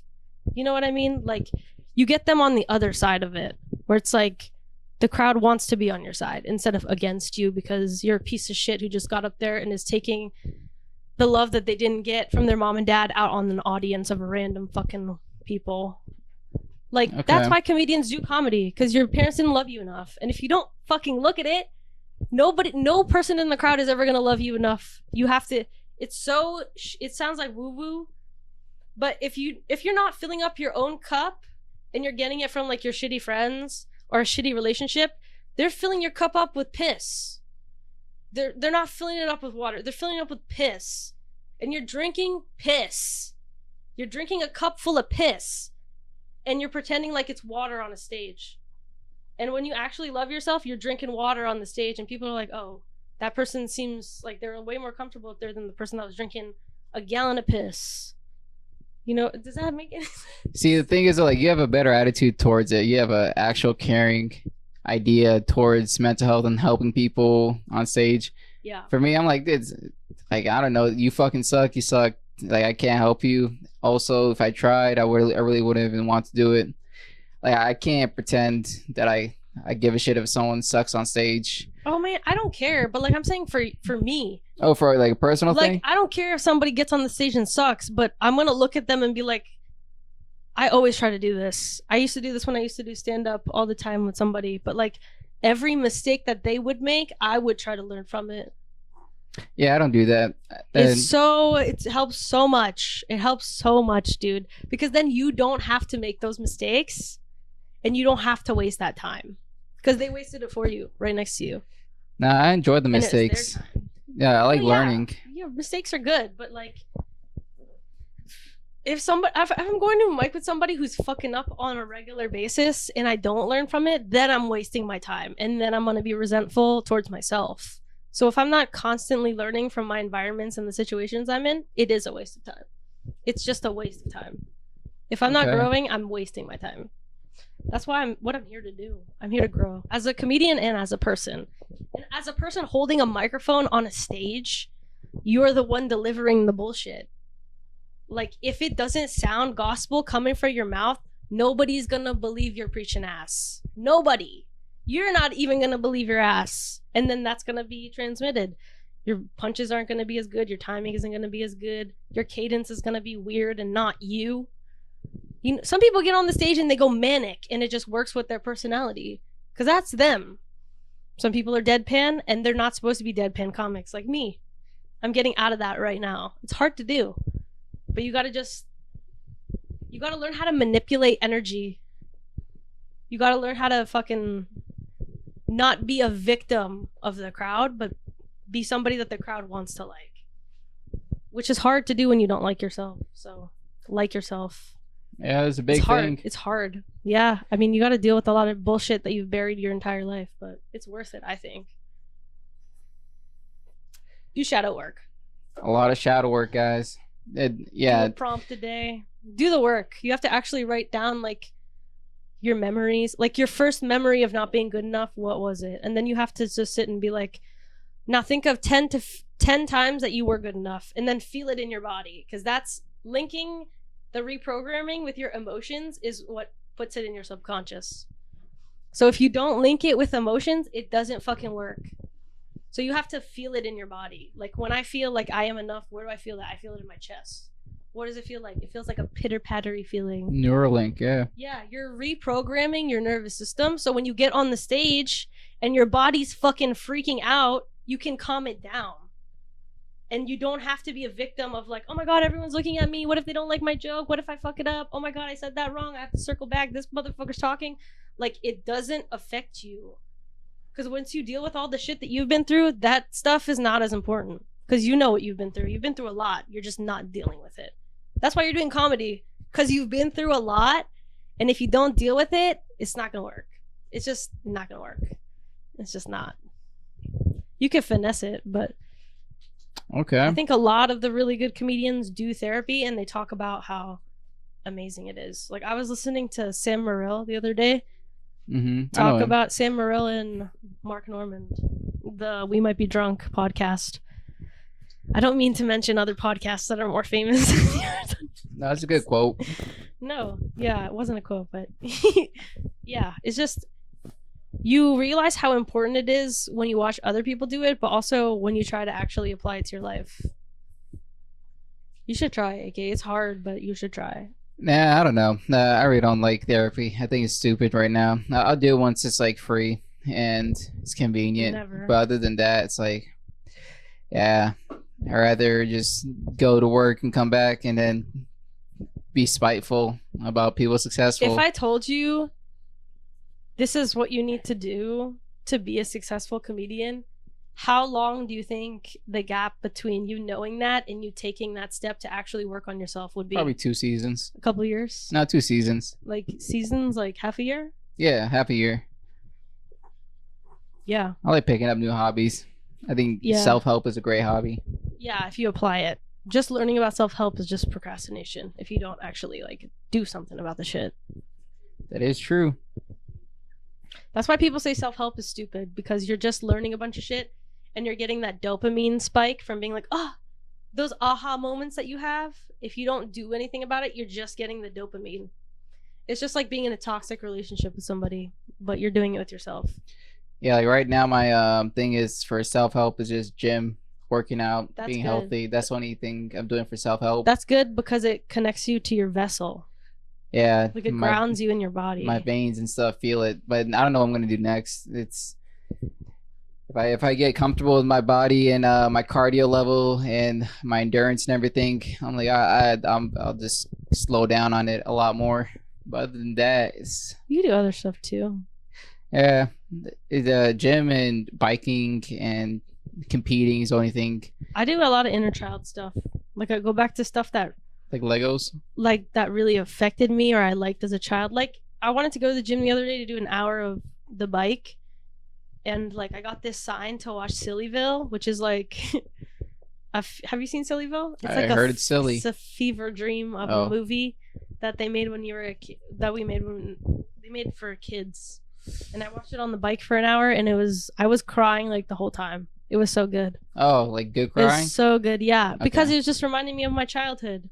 And I feel like it's important you can't really be playful, and I think this is important for comedy too. I don't know how to really be playful without connecting to my inner child, because then I'm just taking shit way too seriously.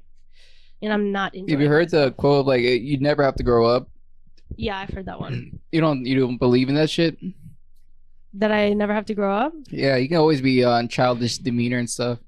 Always be lighthearted. I feel like you have to be, when you weren't raised as a kid and you had to raise yourself, you do this in therapy too, you have to reparent yourself. It's called reparentification. No spankings. So, I mean, you kind of like mentally spank yourself, but it's learning how to be the parent but also the kid. Like letting yourself be a kid, but knowing when to be the parent and when you want to be the parent, because it's different for everybody. It doesn't make you feel crazy? No, but at some points, it's very hard to be your own parent when your parent didn't show you how the fuck to do that and what the fuck that looks like a healthy version of what that looks like. Because my parents, they didn't raise me like that. Like, I have to be disciplined with my parents didn't teach me. My mom was a dentist. She did not teach me how to brush my teeth. She did not teach me how to floss. She did not teach me to wash my face every day. She did not teach me how to wash my body in the shower. She did not teach me anything about periods or sex. And like, learning that shit as you grow up and teaching yourself how to do it every day is hard, but it's part of being a human being and growing. Like, imagine if I didn't brush my fucking teeth every day. Like, that would be terrible. That would be. Pirates did it. Yeah, it does suck. Yeah, pirates did it. But I'm not trying to be like gross mouthed when I talk to people. But you know, it's just, there's a lot of things our parents didn't teach us that you have to teach yourself.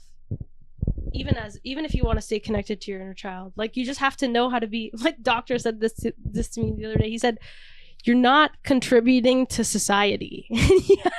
Oh, that's good, doc. And you got to find out how to be stable enough to be a parent and a kid and contribute to society. So that's like the balancing act. But yeah, you got to figure it out.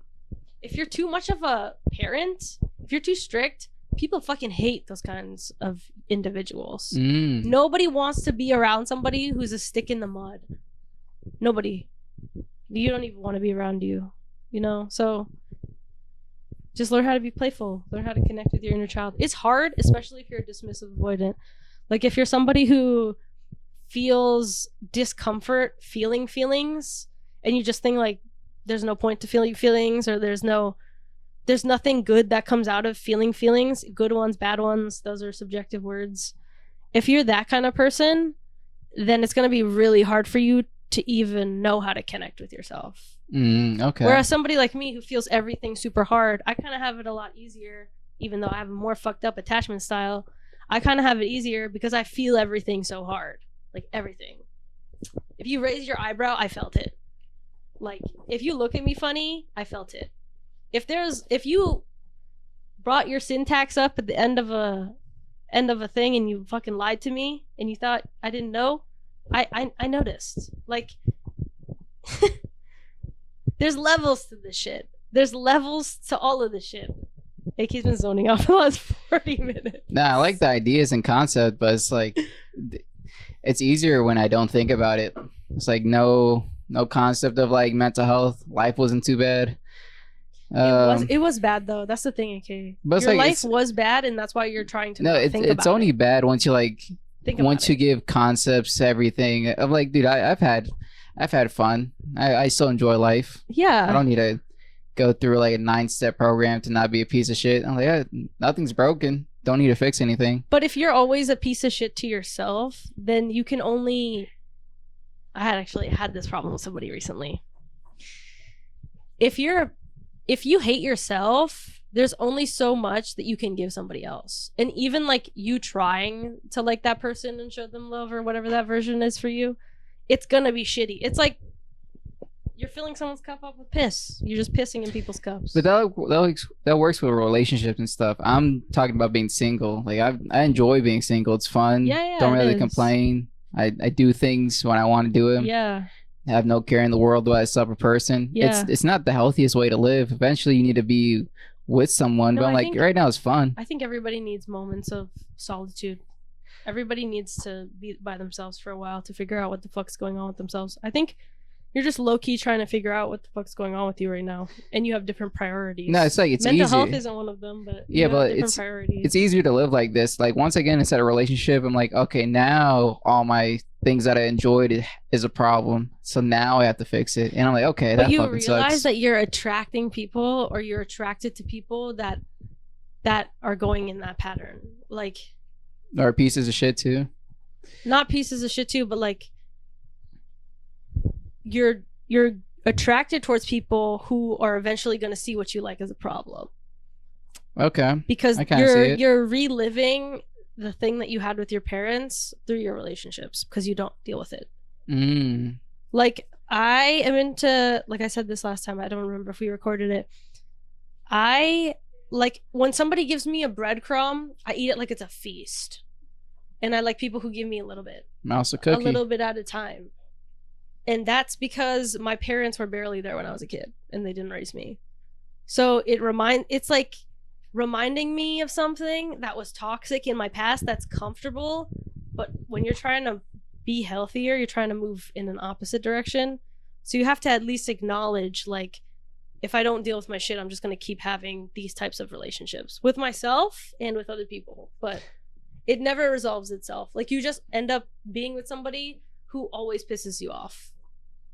Always. Like, they're always going to piss you, or like always going to betray you, or you're never going to be able to trust them, or they're like cheating on you.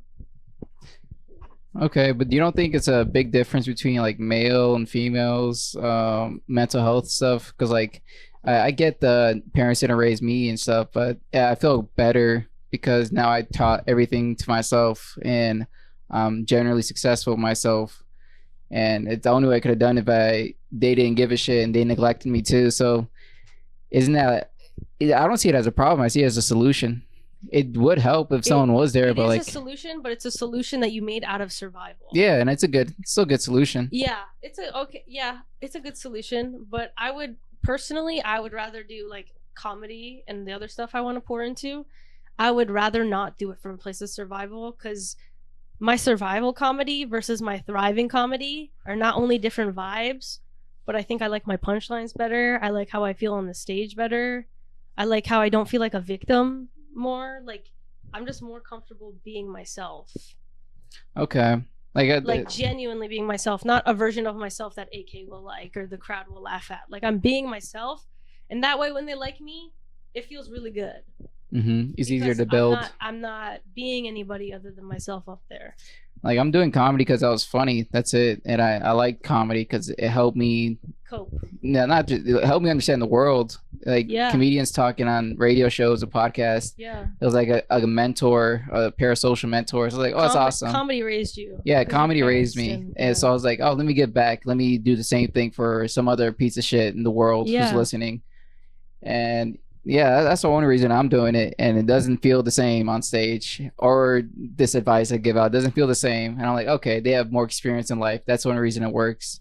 But then the only reason I'm doing this and comedy is because like it's a great to have a base. People love seeing the beginning. They don't just like seeing the end of a movie. That's true. They love saying like, oh, you sucked. They want to see the before and the after. They don't want to see the after. Yeah. So like it's a slow pace. If you're trying to give advice to somebody, and you're just like, this is how I got a fat ass, it's not gonna work the same unless you're like, this is how flat my ass used to be. Yeah. And this is how big it is now. You want to see what I did? Then it's more like visual, and it's like, oh fuck. If they can go from that to that, then maybe I can, like, it gives hope to some people. Like, my before looks like that, maybe my after could look like that too. Yeah, fitness is a big one. Great comparison, because I don't take anyone's advice if they weren't skinny first. Like, you can be fat and then get skinny, and like that doesn't matter. You could be like just already bulky, then get stronger. That doesn't matter. You have to be like thin in bones, $130 at like age 20-ish, not even at 14, at 20-ish. So like it's more relatable to you. Yeah, so I'm like, all right, he knows exactly what to say. I'll listen to him word for word. Everyone else, I'll take a grain of salt. Yeah. I don't know how to compare that to comedy, because like people don't take you seriously like as a fitness person if you're fat. Yeah. If you're not fit, they don't take your fitness advice, because why the fuck would they want to look like you? And it's kind of like the same with comedy, when like open micers give you advice on your set and you're like, bro, we're literally both drowning in the same we're both fat boat. Like, shut up, dude. We're literally drowning in the same boat, in the same ocean, in the same fucking river, and you're gonna tell me how to pour this water out? Like, fuck you, basically. So unless there's somebody you actually look up to and want to be like, you don't give a fuck. Yeah, that's true. You really don't give a fuck. Yeah. Like, why should you? They have nothing to show for what they're saying. If they could do it, why haven't they done it themselves? That's true. You know? Like, crushing a room is it's like having a great physique. It's yeah. Like, yeah, now I'll listen. Now I want to do what you did. Exactly. Now people want to know what you did. Now people want to know what you've been doing. But like, yeah, the steps before that is just like, yeah, dude, we're all on equal terms. Like, it would be cool to know you, but like, I don't trust you yet. Yeah, and why should you? Really, there's no reason to trust somebody unless they have some type of evidence to show. Like, I'm not going to take business advice from somebody who's not like making a fuck ton of money. Yeah, then it goes to your thing. It's like, are you authentic? If you have no fame, no money or anything, are you authentic? Because like that's the only way I can trust you. Okay, well, I feel like he made that into a joke. But Big circle, dude. It's a big circle. We I got feel like there. he made that into a big joke. But yeah. No, authenticity. That's not a joke. I hope. I feel like that's an important part of what I'm trying to do, or what I've always been trying to do. It was a very big awakening when you gave me those mushrooms, and you gave me a lot of mushrooms. I realized that even though people are like, you're so real, you're so different, I was still being super fake with myself. And I thought other people telling me, you're so real, you're so real, I was definitely real, but they don't fucking know who I actually am. So how the fuck would they know what real is for me? Because it benefits them? Because they're benefiting off of like me not doing as well as I could be doing. People only want you to do, you've heard this, people only want you to do as good as like they are. As soon as you start doing better than them, then they have some shit to say. As soon as they see that you can go up there, then they try to tear you down. Or to try to hold you down. People will do everything they fucking can to make themselves feel better, whether they realize that they're doing it or not. Like, people are so driven by their ego that it's just a comedian or not, no one ever punches down. So the only time you get punched is if they see you as better or equal to. Yeah. Like, the only reason people are criticizing you is because they thought you were perfect. Like, I'm gonna tell them that. Tell them the next time they give me advice. Damn, you thought I was perfect. You think I'm that good, huh? Yeah, that's crazy. All right. I love saying that to people. And then tell them to look at their shadow self. Because it's really like, why are you picking on me? Why are you picking on me when it's like, I'm trying to learn. And you know I'm trying to learn. That's why I'm here at this shitty fucking mic, at this shitty fucking bar, with this shitty fucking comic. Like, that's why I'm here. To learn. And they're trying to point their finger at me like, this is what you need to pay attention to. But it's like, no, you gotta pay attention to what you think is important. Also listen to what they're saying, but pay attention to what you went there to pay attention to. I think the greatest way to critique someone is just to tell them like, oh, I like this part of your joke. Not the whole joke, but I like this part. People have done that to me before. I think that's a good way to do it. Girls do that to me a lot. They're like, you have amazing premises. And I'm like, all right. That's like a good way to that's a good way to throw an insult. No punchlines. Yeah. But that's a good way to learn too. It's like, oh, okay. So one part's good. The other part needs work. Exactly. At least my premises are good. Yeah. At least a part of it is clever. You know? But I feel like that's also, my ego says that's also a way of them saying, you've been through a lot of shit, huh, honey? Yeah, that's true. You've been through the mud. You look dirty. Like, yeah. That's not a bad thing though. It's just comedy. You're not perfect. That's why you don't. Yeah.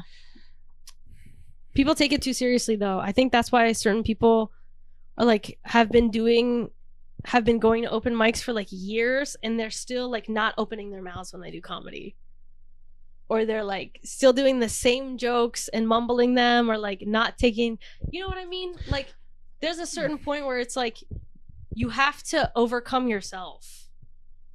But a lot of people go to open mics not to get better. It's stupid to say, but like they won't admit it either. But I'm like, track record, time spent, and your effort towards the jokes, like you're not trying to get better. You just don't want to admit it. And there's nothing wrong with that. You can enjoy. Themselves? Yeah. Like if someone does comedy 10 years doing the same 10-year joke and doesn't want to change, doesn't leave the area, doesn't want to improve, I'm like, all right, like you don't take it serious, that's fine. Or maybe they got so comfortable doing that being vulnerable and doing new jokes would be like, oh, they're doing worse now. Like, I feel like you have to kind of especially with comedy, you have to take some steps back to go forward again. Yeah, but then it's like, yeah, he just doesn't care. Like, there's a lot of people who just don't care. They just go on stage for just the money. For the stage. Are they getting booked? Not even like booking or like fame or it's bigger stage. It's like it out. Yeah, it's like poetry slamming. That's when it becomes like a kind of self-masturbating thing. Yeah. Like there's certain there's certain open mics that you go to where it's literally just a bunch of guys doing jokes that are not funny and are just terrible. And you can tell it's like they are not writing the joke to be funny to a crowd. They're writing the joke to be funny to themselves. And that's great, especially if that's your process. But some mics you go to that are like that, it's like draining energy. I'm like, why would anybody willingly come see this? Because it's like sucking the energy out of you. They're like energy vampires. And it sucks. It's a shitty feeling watching somebody like that do comedy because you're like, now I'm in a weird mood because this fucking guy got on stage and was an asshole, and now the whole room is weird, and the next comic acts weird. And it's just like everyone's just kind of going off this shitty vibe that person set, and it's so much harder to like lift the crowd up from a shitty set than like somebody who's just kind of keeping it level and bombing at a level. But a lot of comics, once they start bombing, they're like, let me go harder. And that's their process. You know, they want to see where the fuck that goes. And then I can't be that mad at that, you know. I respect somebody that goes harder when they're bombing. I hella respect that. The thing I'm thinking of right now is at the level open mics, it is a lot of shit and people are just shitty. But then the next level up is just competition. There's no one's ever doing bad on the next level up. You're doing clubs and you're going out of town every other week. Like it's just straight competition, and there's no room for those lazy guys anymore, which is weird because it's such a big bump. What do you mean it's just competition? It's like if you go do like a club and you just do clubs, you're a club comic now. Everyone on the club lineup is gonna kill. New or old, everyone's gonna kill because they're all gonna do A material. Right. The guy running the club's like saying, they're not gonna do new shit. Yeah, no new jokes. Do only this joke. And if you do risk a new joke, you're like, that's your spot. Like you don't want to risk it. Yeah. And if you do risk it, it's like, okay, you pulled it off. It's really like what's important to you. Like, what are you trying to get out of doing comedy? And I think that comes up. Like, if you're not doing comedy to get better at comedy, then it's really different than if you're doing comedy just because you need to express yourself and get some shit out that you've been holding in your entire life. Yeah, it's so different. I'm not at that level at all. Super different. Going to that level will be nice because now then it'll be like, oh, I'm trying to be better than that guy. I'm trying to be better than that guy. Because going to an open mic, you can do terrible and still be not the worst one there because someone's going to do worse. And it's just like, okay. I don't think about it like that, though. No, I like competition. It's fun. I like thinking I'm who not crushed. a competitive person. No, I like trying to crush. Be the biggest one who can crush. And then if I bomb, like, all right, this is embarrassing. I've never thought that ever before. I've never thought I want to crush. I never have thought that. Maybe I've said like, let me make sure I say these jokes correctly because sometimes I'll forget a part of it. And like, maybe I want these people to like me, so I hope they find it funny and not too intense. Because I have some jokes that make some females very uncomfortable. Okay. Because they haven't dealt with their sexual abuse or narcissistic parents or Republican parents, you know, whatever it is. Like, I seem to trigger a lot of people. So for me, a lot of the time, it's like, I hope it's on the playful side of the trigger and not the like, I'm gonna come up to you after your set and tell you how shitty you are for saying the rape word 7 times. Because I was raped and I never dealt with it, so now you don't get a spot at my mic because I'm shaking trying to say this to you. Like, there are girls who run mics in DC who like get so triggered when you say something that like they'll come up to you and tell you and be like, you can't say that joke anymore. That's jokes. Like, I used to be friends with somebody who told me that the only joke they didn't like that was mine, and they thought I knew. They were like, you know which joke I don't like. I was like, no, I fucking don't, bitch. Like, which one? And they were like, I don't like the one where you talk about the black big dick one because I think you're fetishizing black men. And at the time, they were with somebody that was toxic, they didn't have love for, that was black, that they were literally just getting dicked down by. So it was really, and I was trying to have a real relationship and make jokes about my shit. Mm-hmm. So at a certain point, it's like, you're gonna have people that hate you, and that's kind of a part of it. And you have to use your discernment to be like, okay, that's their bullshit, this is my bullshit. Maybe I'll take what you say seriously, but at the same time, like, you have your own shadows you're not looking at, and you're not getting better as a comedian.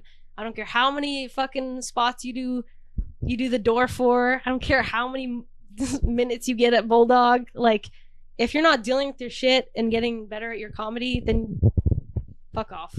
Like, you're not going to care about what somebody says. I forgot what we said. I forgot the whole point of me saying this. Yeah, I agree with you. The whole point.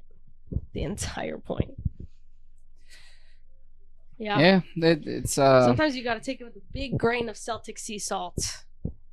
Sponsored by Celsius. Portuguese washed and drained sea salt. Flaky mushroom sea salt. You got to take it with a lot of salt. Okay. We can wrap it up. Do you want to give any shout outs or anything at all before we wrap it up? Shout outs. Or anything. I don't know why I have to say shout outs. Anything. I hope whoever watched this got something out of it. If you stayed this far, dude, you You're a either hate your champion. job or you hate your life. This hour. No, it's fine. You're a champion. If you stay the whole time, let's be nice. Yeah. You're a champion. Thanks for staying, dude. Thanks for giving AK comment. watch time. AKTMS, AK Talks Morning Show. Yeah. Not AKMST. That's what I used to type in. I could never find you. Morning show talk? Okay. Yeah, I don't know why it rolled off. The acronym sounded better in my head, but it's AK Talks Morning Show. Yep. AKTMS. That's what it is. Yeah. All right. If you guys are watching this and you're not from DC, go to crazy. DC. If you're watching this and you're not from DC, write in the comments where you came from. And I'm not talking first and last name of your mother. I'm talking just interact. Okay. Communicate. Other than that, have a very classy day. Yeah, have a classy, hot ass fucking day. Oh my god, I clicked the button. Did it turn it on?